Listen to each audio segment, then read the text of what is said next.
the meeting of the City of Ben Harbor Planning Commission to order. City Clerk, would you call the roll, please? Commissioner Archibald, Present. Commissioner Bell, Present. Commissioner Henry, Commissioner Hensel, Present. Commissioner Marshall, Here. Commissioner Yarborough, Manager Mitchell, Here. Mayor Mohammed, Chairman Reed. Present. You have a quorum. This time I'd like to know if we are ready to approve the agenda.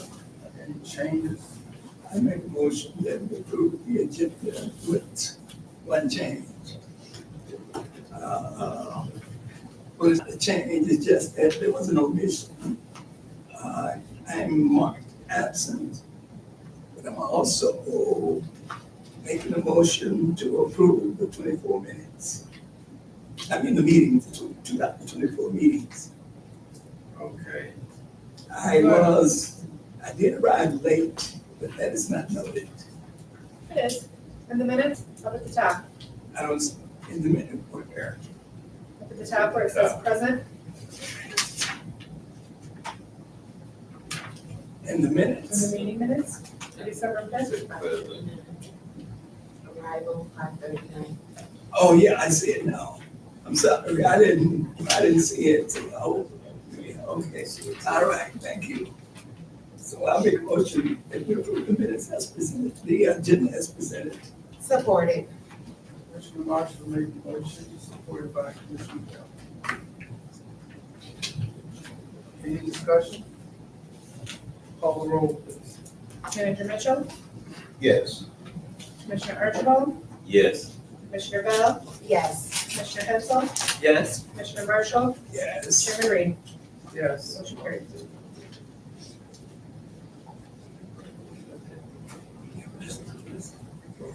Oh, that was minutes.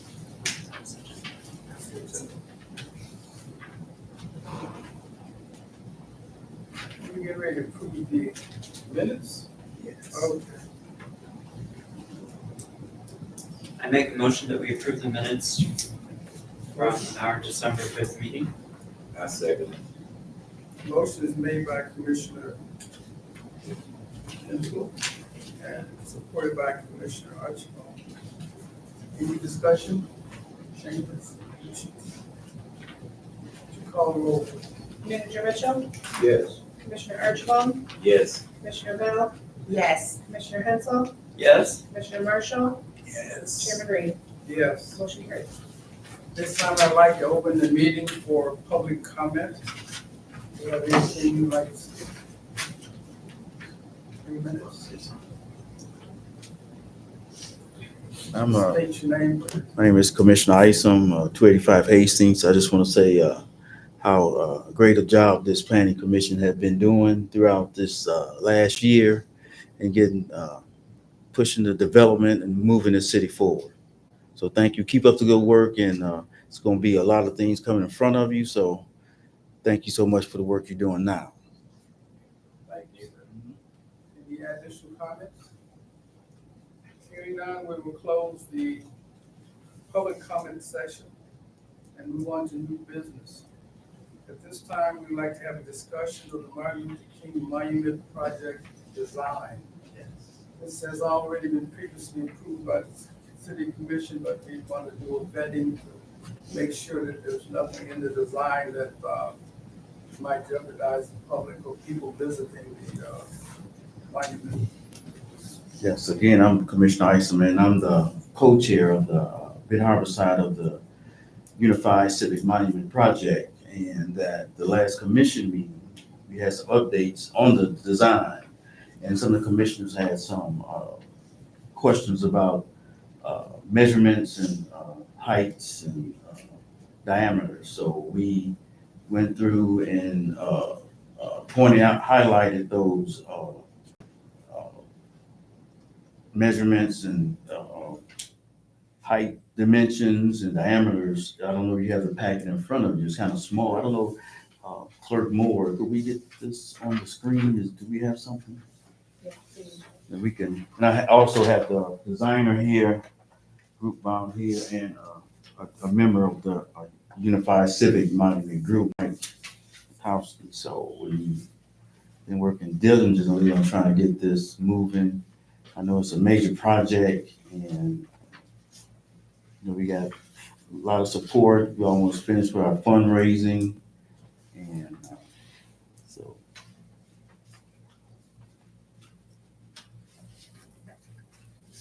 And we do have, like I said, the designer here. If you want to have any questions, it's right here. Would it be helpful for me to give you maybe an orientation onto what's existing and what's new? Because the drawing shows Yes. some existing elements and I don't know how much in depth you've gotten Tell into. your name. Sure. Jake. Garth Woodruff. And if you're looking, matter of fact, why don't I take a look at that packet? Maybe you can walk through this with the packet since that's what you have in front of you. Yeah. If you just take a look at the first drawing, that's kind of a master plan of the project. The city park has some existing arcs in place down there. So this outer arc is staying in place. The light posts, the benches. So that outer arc is staying in place. It's currently a planting bed. Some of the plants are a little bit older, so we're retaining the trees and the significant plants, but we're actually replanting the rest of the landscape. That's really the biggest impact of what's happening to that arc. Really, the rest of the work is happening inside that arc where those benches and lights are, kind of like down toward the city sidewalk. That half of a pie is the significance of the workspace. Generally being demoed and then being rebuilt with the monument and the hardscape pieces in place.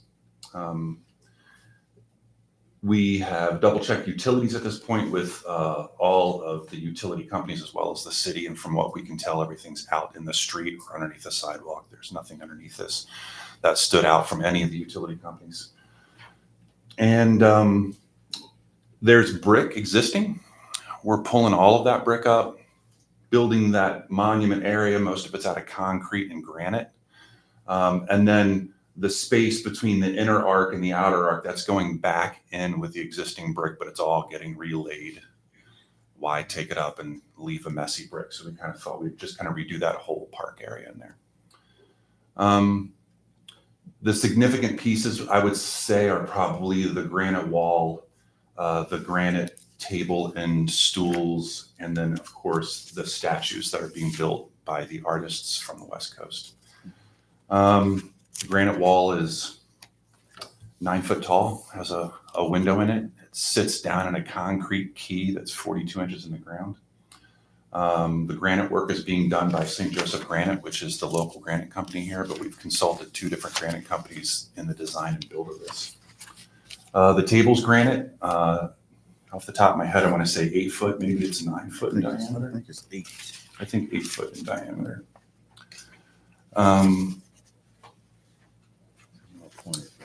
And that is sitting on top of a steel base, kind of a structural steel reinforced base that's getting bolted down to the concrete itself. The ring that goes around the outside of that at grade is also granite, and that has St. Joe Benton Harbor with the bridge in between it and kind of like a dot dash all the way around it. So the concept is that that'll get poured first. 42-inch footers underneath that granite ring. The granite ring will get set, and then the inside concrete will get poured, and then all of the structural pieces will then be bolted and mounted on top of the concrete. We actually designed a structural slab on the concrete, 6 inches thick with rebar. So you could park a semi on it if you wanted, but generally the concept of the committee kept, every time we talked about it, was in 100 years we wanted it to still be there. So we designed it for 100 years. That's kind of the goal here. And then, of course, replanting.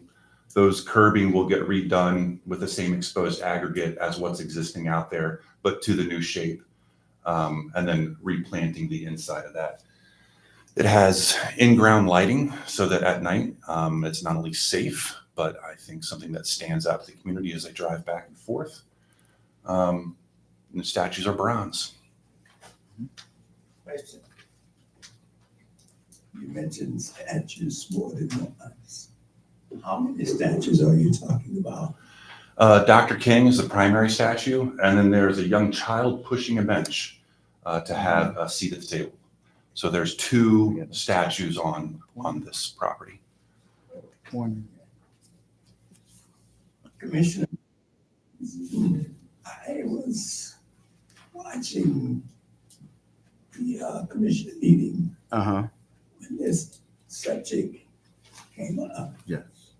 It's my understanding that it has already been approved, Yeah, it's been approved. and the person who raised the most concerns about this issue is not here for the presentation. Correct. Correct. Thank you. Sure. And to give some of that backstory, it has been approved by the commission. We came on the job after that. Reached out to the city manager's office in June and July. Ultimately ended up meeting with the city's, I forget Mr. Bruce's title Code is. compliance. It's both building and zoning, am I correct? Compliance. Yeah, okay. Mhm. So we met on site in August and went over things. There's a sister project that's going on in St. Joseph, as you guys know. So we did the same thing in St. Joe, met with the zoning and building folk over there, and then had it passed through the city. I don't think that Mr. Bruce had anything significant of concern. It's not a built structure. It's a flat slab generally with, with statues. So there's nothing I think that stands out as something structural that anybody would maybe have a question on. And it fits, oh, go ahead. I'm looking at the L2 here, Uh-huh, and it shows a perimeter fence around the, that's for construction. is that a fence around? It's just a line, isn't it? That's the line? Yeah, But that is also in our scope of work to the contractors. What we're suggesting is that we need to be able to demo the inside of the park, right? And we also need space for them to have materials, pallets, machinery. We know that the plantings in those planting beds are going to be pulled out and redone. So what we have in the scope of work is for the contractors to put a fence around the entire area and then basically consolidate all of that mess to one small space, as well as add safety. So and we've gone through a couple of bid iterations, and on the last one, we changed that fence to a chain link fence. So it should be, something that would keep the community out temporary. and temporarily and safe, And right? the fence will be removed. Yeah, and then the contractor that would put the fence in are kind of the bookends on this project. Demo the work, get the fence in place, and then craftsmen come in to do all their pieces, the granite, the concrete. And then their job then is to take the fence out, clean up the landscape, plant the plants, mulch it, make it pretty and polished before they leave.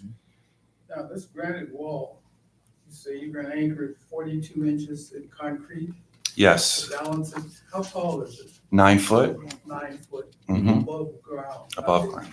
Okay. So the first granite team that we worked with that had 9 of these sitting in his backyard, he'd done quite a few of these projects, wanted us to embed it a foot in the ground. The local folk here said, now that's still in a 42-inch footer, but I mean a foot inside of that 42-inch footer because it's got a key in it.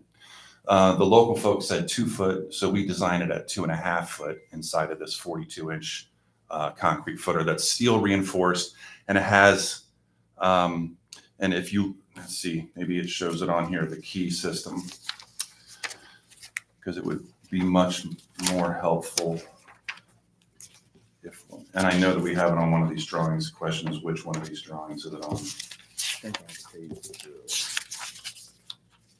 I'm looking at L8. L8.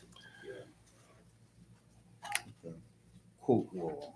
Oh, yeah, there it is, right. This is so small, it's even hard for me to read. Yeah, diagram 1, the right-hand side. So what that is, it's like a 1 foot wide concrete footer with a key in the middle of it. And then at the top of it, the last 1 foot of it, it's also jutted out a little bit more. And so when the ring gets built, this key footer gets built in place. The wall will get set in there, and then the concrete pad will get poured over top of it and go then down a foot and lock that wall in place. And the wall gets set with an adhesive inside of that key. So we feel like we've done 2.5 times what was first asked. Feeling pretty confident that it's not going to be a problem. But it is a thick, tall wall, 8-inch thick granite. That's a beast. I think it's right around 7,000 pounds just by the wall That's what our itself. concern was. Yeah. Safety. If children have access to this, sometimes they tend to climb on things. It's been an ongoing conversation because we're like, even the table, right? Let's make sure this thing, because they're like, even if you tell them not to skate on it or jump on it, people are going to skate on it and jump on it. So yeah, all of that was kind of designed with as bulletproof as possible in mind. Mr. Chair, I do have another question because of the safety factors involved in the children, the age, children gonna be children. How will the city be indemnified? That's a question for our lawyer who normally sits over there. I mean, I think like any park, people can climb on things and jump off and break their legs. So that's outside of my pay grade. I don't know. This is a gift to the city, isn't it? It is a gift to the city. So it's the city's property. It is the city's property, on the city's property, in the parks system. But the park systems probably have things like that in place, right? For like jungle gyms and, Playgrounds. yeah. Mr. Mitchell, is that a question for the legal department? Anybody have questions that? I was just concerned about children gonna be children. We would have to, it would be insured. Yeah, Definitely. Mhm. it's not a playground, but it is in the park, so whatever they. Okay, gentlemen, I don't think, Commissioner Ansel? From a DDA standpoint, I was looking to see if there are any outlets noted. There are no outlets noted. The goal is all of the lighting that's going in here is low voltage lighting. And then the concept, and this still needs a little bit of due diligence, but if you look at L7, there's a red line that goes over to the base of the light pole. The goal is to try to pull some power from there. So that's one of the existing poles. That's an existing pole, right? Okay. The reason I'm asking is because the DDA lights the park every year, Okay, and we spend a fortune on extension cords. So this seemed like an opportunity to put in a couple of outlets that we could access as needed to avoid having to run all these cords, which are a hazard in themselves. right. But if it's low voltage, it probably wouldn't support any other additional, even if it were low voltage Right, additions, right, without messing up the. right, because Circuits. there's specific loads that the transformer pushes out and the lines get laid for that amount of amperage. That said, if this was something that you wanted to add, it wouldn't be the end of the world. I mean, we would have to deal with some economics, but there will be utilities going in there, even though they're low voltage. And this is going to be all ripped up. Could there be a lead brought over to maybe the bed on either side of the circle and have a plug put in? It's certainly something we could entertain. The rest of the plugs that are there obviously are going to stay as existing. Right, well, they're one in each of those light poles. Okay, And then, in general, we have been able to light the front of that section because we wanted to avoid creating a hazard by bringing a cord across Right. from the bed that's currently existing to the one that's in front. So if that were a possibility, we would be able to, in the holiday time, I'm not sure with the plantings, if you have shrubs, but we would be able to light the shrubs Sure. Okay, yeah. around the monument in the front if we have access to power in that bed. right, Um, right. It could be as easy as putting a sleeve in and then running extension cords under the walkway. Or it could be the question of, do we tie into the light poles and get line voltage out into those beds on a small, 18-inch stand, which is kind of normal. How tall are the light poles, They gotta be 12 foot tall. Something like that. We use a ladder to get to the. Yeah, they're substantive municipality light poles, right? Mhm. As Yeah. long as the public can't walk by and plug in their cell phone or something like that for a charge. No, they're at the top. Yeah, that's why I'm asking. Yeah, which is also Yeah. a hassle, but Right, it works. right. That would be the, Everybody's sitting around. right, that would be the problem with putting plugs inside of the beds, is that they would then be accessible. But we could put sleeves in. That's pretty common in this kind of work to add PVC sleeves just for access down the road. But we could make it accessible fairly easily for extension cords if that was the easiest route. I don't know how much, I'm not an electrical engineer, but I don't know how much load there will be on that circuit. Since you're tying into an existing street lighting circuit that covers those lights in particular. Right. Well, if you're already doing it with Christmas lights, my guess is the load is not going to change. Well, What if- we put an additional load on it, and we have had issues this year, especially with circuits tripping. So Oh, okay. part of it, I think is just probably the age of the system, Mhm. and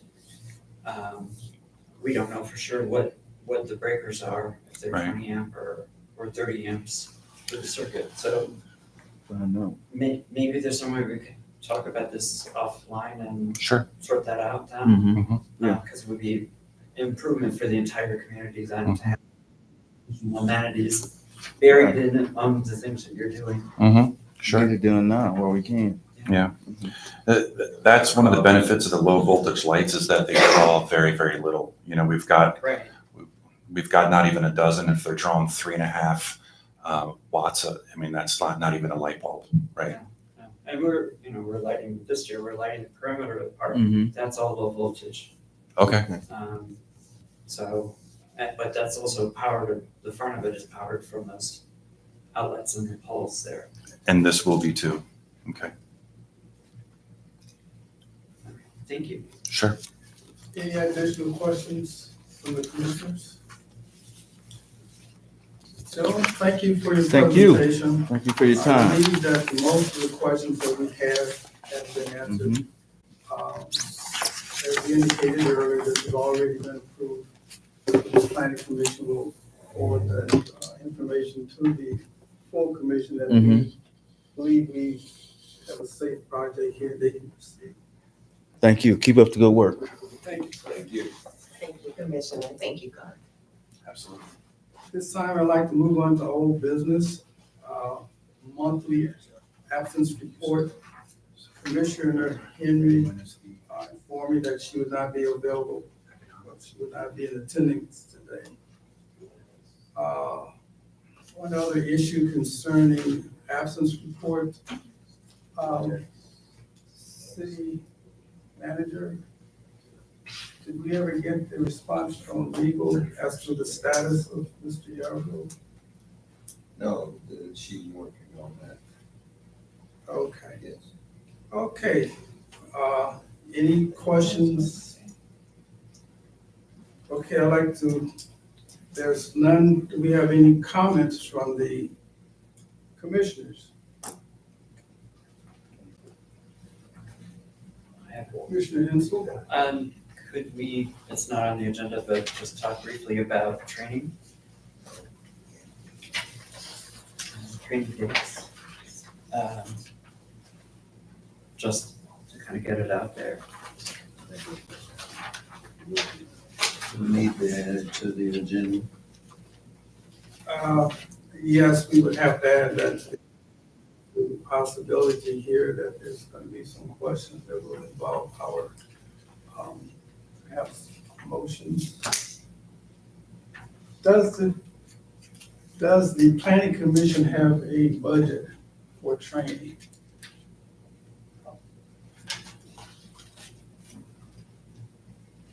Okay.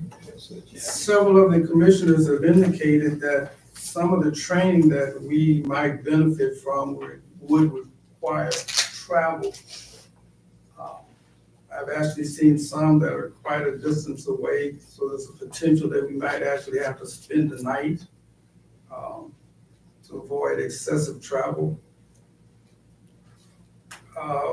Some of the commissioners have indicated that they prefer live training as opposed to virtual. We need to consider what those trainings might be and whether or not we can have the trainers come to us as opposed to us going to them. So that might require us reviving some of our schedules so that we can attend this training. So how do you all want to deal with this? For the newer commissioners, there's certain basic planning that I would almost require, or we need to discuss as being required. So we would have to make some type of plans to make sure that you all were able to attend the training if it's requires travel. So these are some of the issues we need to discuss and talk about. If you all would like to review the training schedules and indicate to either me or the city clerk which trainings you prefer, and then we could determine at that time just what the potential cost of the training would be for that, since we don't have a budget, to make sure that all of us are meeting the 4-hour requirement per year. Questions? Yes, Mr. Chair, through you to the manager. Mr. Reed asked, was there a budget for the planning commission as an arm, a strategic arm of the city? Why isn't there a budget for us to get training? There is not currently a budget, but there needs to be. So I'm gonna work on that. So you're saying that you're gonna look into getting us a budget? That is correct. That would be great, because as the chair has stated, there's a lot of pertinent information coming down the channels that we need to be abreast of. And if we can't afford to go, then we're gonna miss out.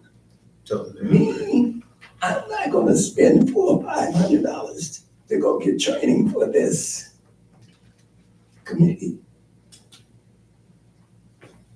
If there was a budget, like I'm on the housing commission, and when there's training available, we go.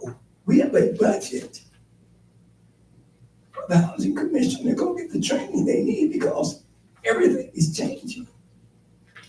And AI is about to take over everything. So we need to be abreast of what's going on as planners. Thank you, Mr. Chair. Okay. Commissioner Bell. Thank you. Just noticing the dates for the training, they all begin in March. Is it a possibility to have a figure or numbers by the end of January, mid-February, so that we could be prepared in our schedules to make sure we diligently make time for this? Yeah, we will do that. I appreciate it. Thank you. I'm going to request that all of the commissioners review this, won't call it a menu, but planning sessions, determine which ones that you most likely would like to attend. And if you have any questions, I can tell you some of those that I would strongly recommend that you attend. And that would be the ones on basic functioning of the planning commission. I'm not seeing it here offhand right quick, but based on what I know is coming, okay, planning and zoning essentials, and getting the development you want. Also, housing supply, choice, and affordability would be another. Zoning administration, there's a lot of good stuff here. So once we determine basically what we're interested in, I think we could pose to the city manager a basic budget for that training. And Mr. Chair, I'll be having discussions with the planning people to find out what their recommendations are also. Was gonna ask, I know, I think it was Housing Choice, Commissioner Bell and I, Archibald went to St. Joseph to train with their planning commissioners and city officials for Housing Choice. There might be one way for us to get them to come here if we partner with our neighboring communities to split the expense. We might be able to get our Southwest area people included in the training and get the advantage of being able to do more than one thing, like more than just planning and zoning essentials, but getting some of these other sessions. I encourage them, the trainers to come to us, if we can provide enough students. Okay, I like the idea. Any additional comments? Are we ready to adjourn? So moved. I think we do. Make a motion that we adjourn. Motion is made, support, and supported. Call the roll, please. Commissioner Archibald, Yes. Commissioner Bell, Yes. Commissioner Hensel, Yes? Commissioner Marshall, Yes. Manager Mitchell, Yes. Chairman Reed. Yes. Motion carried. Thank you, gentlemen. See you next Monday for the breakfast.